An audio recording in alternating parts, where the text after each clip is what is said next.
चाहते हैं और बिना डॉक्यूमेंट के अमेरिका जाना चाहते हैं तो इसके लिए भी एक रास्ता है। इसीलिए जो शाहरुख खान की आने वाली फिल्म है उसका नाम डंकी है और वो इसी कहानी पे बेस्ड है। अब जैसे पंजाबियों के लिए कनाडा है वैसे ही गुजरातियों के लिए अमेरिका है। बड़ी हैरानी वाली बात है कि जिस गुजरात मॉडल के बारे में हम लोग बात कर रहे हैं उसी गुजरात को छोड़ के लोग वहां से अमेरिका जा रहे हैं।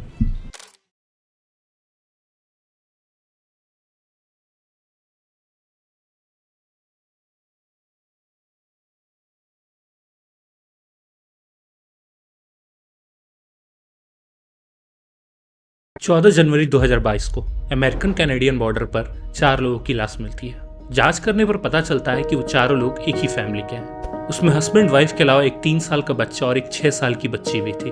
वहीं दूसरी तरफ अमेरिका मैक्सिको बॉर्डर पर भी कुछ ऐसा ही सुनने को मिलता है, जहां पर ब्रिज कुमार यादव अपनी बीवी और 3 साल के बच्चे के साथ बॉर्डर क्रॉस कर रहे थे। उन्हें अमेरिका में घुसने के लिए ट्रम्प वॉल को क्रॉस करना था। उसी ट्रम्प वॉल से गिरकर ब्रिज कुमार यादव की मौत हो जाती है। बाद में माँ और बच्चों को सही सलामत मिला दिया जाता है, लेकिन बाद में इन्वेस्टिगेशन में पता लगता है कि ये लोग इलीगली अमेरिका में एंटर करना चाहते थे। लेकिन ये दोनों इंसिडेंट जानने के बाद से मेरे दिमाग में एक ही सवाल आता है कि अमेरिका जाने के लिए ऐसी भी क्या होड़ मची है कि लोग अपनी जान भी दांव पर लगा दे रहे हैं।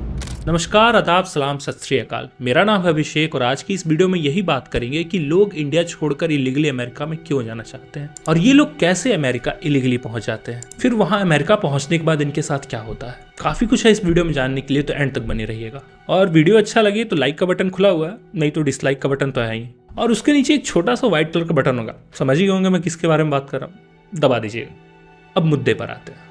US customs and border protection 2019 के रिपोर्ट के मुताबिक 1.5 लाख इंडियंस ने इलीगली कोशिश की कि वो अमेरिका में एंटर कर जाएं। ये लोग ज्यादातर 2 इलीगल रास्तों से एंटर करने की कोशिश करते हैं। पहला मैक्सिको यूएस बॉर्डर और दूसरा कनाडा यूएस बॉर्डर। अब अमेरिका में जाने के तो 2 रास्ते हैं, पहला लीगल और दूसरा इलीगल। अब लीगल रास्ता तो हम सब जानते हैं कि पहले वीजा के लिए अप्लाई करो, अप्रूव हो गया तो जा सकते हो अमेरिका। लेकिन अगर आप ये सब नहीं करवाना चाहते और बिना डॉक्यूमेंट के अमेरिका जाना चाहते हैं तो इसके लिए भी एक रास्ता है। उस रास्ते का नाम है डोंकी फ्लाइट या कबूतरबाजी। अब हम लोग तो इंग्लिश में डोंकी को डोंकी प्रोनाउंस करते हैं, लेकिन पंजाब और हरियाणा में डोंकी को डंकी प्रोनाउंस किया जाता है। इसीलिए जो शाहरुख खान की आने वाली फिल्म है उसका नाम डंकी है और वो इसी कहानी पे बेस्ड है। लेकिन यूएस से इलीगली जाने का दौर आज से नहीं शुरू हुआ है, ये बहुत पहले से चला आ रहा है। 90s के टाइम इसे कबूतरबाजी के थ्रू जाते थे। इसमें अगर किसी फिल्म की शूटिंग हो रही है तो उसके साथ क्रू मेंबर बनकर अमेरिका चले जाते थे या किसी डांस ग्रुप के साथ अमेरिका चले जाएंगे। फिर अमेरिका पहुंचने के बाद वो जानबूझकर क्रू मेंबर से अलग हो जाते थे। उसके बाद वो इलीगली अमेरिका में रहने लगते थे। अभी 2011 में एक कबूतरबाजी का केस सामने आया, जिसमें एक कपल जितेंद्र कुमार हीरालाल और दामिनी सोनी एक 21 साल की लड़की कोमल पटेल को अपनी नकली बेटी बनाकर अमेरिका ले जाने की कोशिश कर रहे थे। लेकिन जब वो Ahmedabad, Delhi, Chicago air India 011 flight पर बोर्ड ही करने वाले थे कि उन्हें क्राइम ब्रांच की टीम ने पकड़ लिया। इसके लिए इन्होंने कोमल की फैमिली से 32 लाख रुपए डिमांड की थी, जिसमें से 16 लाख तो इन्होंने पहले पेमेंट कर दिया था, बाकी का पेमेंट कोमल कनाडा पहुंचने के बाद करती। लेकिन अब ये जो कबूतरबाजी वाला रास्ता है ये उतना कारगर नहीं रहा, तो अब इसके लिए दूसरा रास्ता है जिसका नाम है डोंकी फ्लाइट। मैंने वीडियो के शुरू में जो दोनों इंसिडेंट बताए थे वो दोनों भी डोंकी फ्लाइट के थ्रू ही अमेरिका जा रहे थे। डोंकी फ्लाइट एक पंजाबी मुहावरे से लिया गया है जिसका मतलब होता है अलग अलग जगह पर कूदना, और ये स्टेटमेंट काफी अच्छी तरीके से रिजेंबल करती है इन इमिग्रेंट्स के मूवमेंट से। इस केस में अगर किसी को यूएस से कनाडा या यूके जाना है तो उसे कई अलग अलग देशों, जगहों से होकर उन्हें उनके डेस्टिनेशन कंट्री में ले जाया जाता है। हम इस वीडियो में अमेरिका वाला एग्जाम्पल लेकर समझेंगे कि ये पूरा प्रोसेस कैसे ऑपरेट होता है। गुजरात का एक गाँव है डिंगुचा, जहाँ पर एक ही ट्रेंड है कि सबको यूएस से ही जाना है। अमेरिका नहीं जाएंगे तो हमारे बच्चे की लाइफ इधर है। अब जनरली जो लोग अमेरिका जाना चाहते हैं लीगली या इलीगली, उन लोग का एक ही मकसद है कि पैसा कमाना, या दूसरा कि अमेरिका की क्वालिटी ऑफ लाइफ बेटर है तो उसकी वजह से।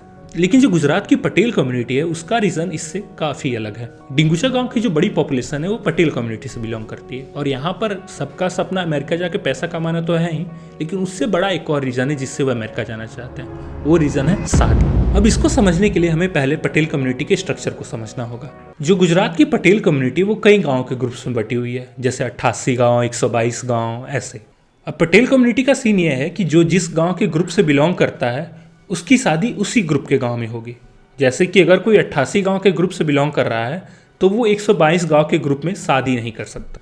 अब पटेल कम्युनिटी में एक और दिक्कत है कि वहाँ का सेक्स रेशियो बहुत ही खराब है। As per 2090 data Patel community में हर 1000 मेल पर लगभग 650 से 700 फीमेल्स हैं। इसलिए अब जो लड़की वाले होते हैं वो अपनी बेटी से शादी करने के लिए एक शर्त रखते हैं कि लड़का या लड़के के परिवार से कोई ना कोई अमेरिका में होना चाहिए। अब ऐसी कोई फैमिली हो जिसके यहाँ से कोई रिश्तेदार या कोई परिवार में कोई अमेरिका में ना हो, तो उसकी शादी बहुत मुश्किल से ही होती है। और ये एक बहुत ही बड़ा रीज़न है वहाँ की कम्युनिटी के लड़कों का अमेरिका जाने का। अब जैसे पंजाबियों के लिए कनाडा है, वैसे ही गुजरातियों के लिए अमेरिका है। बड़ी हैरानी वाली बात है कि जिस गुजरात मॉडल के बारे में हम लोग बात कर रहे हैं, उसी गुजरात को छोड़ के लोग वहाँ से अमेरिका जा रहे हैं। ऑफेंड हो तो ना, मेरे पास डाटा है। अब यहाँ से अगर किसी को अमेरिका इलीगली जाना है तो उसे 2 चीज़ों की ज़रूरत है। पहला बहुत सारे पैसों की और एक एजेंट की। अब ये जो एजेंट है वही इस प्रोसेस का मास्टरमाइंड है। इसी के पास पूरा पूरा नेटवर्क होता है, यही पूरी की पूरी प्लानिंग यही करता है। अब ये पहले उन लोगों को चुनता है जिन्हें अमेरिका जाने में थोड़ा भी इंटरेस्ट होता है, फिर उन्हें वहां पहुंचे लोगों की सक्सेसफुल स्टोरी बताता है कि 2 साल के अंदर कैसे मर्सिडीज ले ली, देखो कितने बड़े बंगले में रहते हैं, वगैरह वगैरह। उसके बाद अगर ये लोग कन्विंस हो गए तो उनसे एक वीज़ा एप्लीकेशन फॉर्म भरवाता है और कहता है कि कुछ ही दिनों में ये अप्रूव हो जाएगा और आप अमेरिका जा सकते हैं। लेकिन कुछ दिन के बाद आपके पास कॉल आएगा और ये बताएगा कि आपका वीज़ा एप्लीकेशन कैंसिल हो गया है। लेकिन उनके पास दूसरा तरीका है जिससे बिना डॉक्यूमेंट के भी अमेरिका जा सकता है, और तभी वो आपको डोंकी प्रोसेस का आइडिया बताता है। मैक्सिमम टाइम तो ये होता है कि लोग अपने आप से ही इन्हें कांटेक्ट करते हैं कि उन्हें किसी और देश में या अमेरिका में इलीगली जाना है। अब इसके लिए एजेंट इनसे पहले बहुत ही बड़ा अमाउंट चार्ज करता है, जैसे 30 लाख, 50 लाख, अगर फैमिली है तो करोड़, 1.5 करोड़, कुछ भी। इन्हें कुछ अमाउंट पहले पे करना होता है, फिर बाकी का अमेरिका या किसी और देश पे पहुंचने के बाद। इसके बाद सफर शुरू होता है डोंकी फ्लाइट का। ये एजेंट आपको डायरेक्ट अमेरिका नहीं ले जाएंगे, ये आपको 2-3 देश होते हुए अमेरिका पहुंचाएंगे, अगर जिंदा बचे तो। भाई सभी भाई राम राम भाई हम अमेरिका डोंकी खातर आए थे भाई, 4 जने बचे भाई हम। ठीक है भाई। एक ब्रेड के पैकेट हमारे पे 5 दिन हो गए, वही ब्रेड का पैकेट खाने हमने, बुरी हालत होगी भाई का। अमेरिका में इलीगली घुसने का जो सबसे मेन रूट है वो है Darien gap. Darien gap Colombia और पनामा के बीच एक 96 किलोमीटर लंबा जंगल का स्ट्रेच है, और इस जंगल का रूट दुनिया के सबसे खतरनाक रूटों में से एक माना जाता है। पहली बात तो ये कि पूरा का पूरा सफर आपको पैदल ही तय करना है। ऊपर से यहाँ का मौसम का कोई ठिकाना नहीं, कभी एकदम से ह्यूमिडिटी हो जाती है, कभी एकदम से बारिश हो जाएगी। और मुसीबत को बढ़ाने के लिए यहाँ के जंगली जानवर जैसे जैगुआर, स्नेक्स और ये सब चीजें तो हैं ही। और सोने पे सुहागा यहाँ की बहुत सारी तेज बहाव वाली नदियाँ भी हैं। ये सब तो ठीक है, लेकिन आपको रास्ते भर कई लोगों की डेड बॉडीज मिलेंगी जो इस रास्ते को तय करते दौरान मारी गई, जो आपकी हिम्मत को तोड़ के रख देंगे।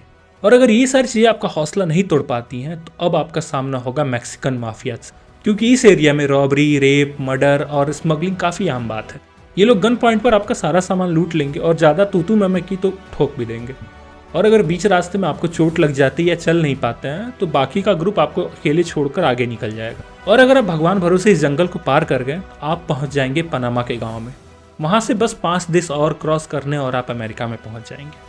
सतपाल सिंह जो डोंकी फ्लाइट से अमेरिका में गए बताते हैं कि उनको ग्वाटेमाला से मैक्सिको बॉर्डर जाना था, तो उन्हें लेने एक ट्रक आई।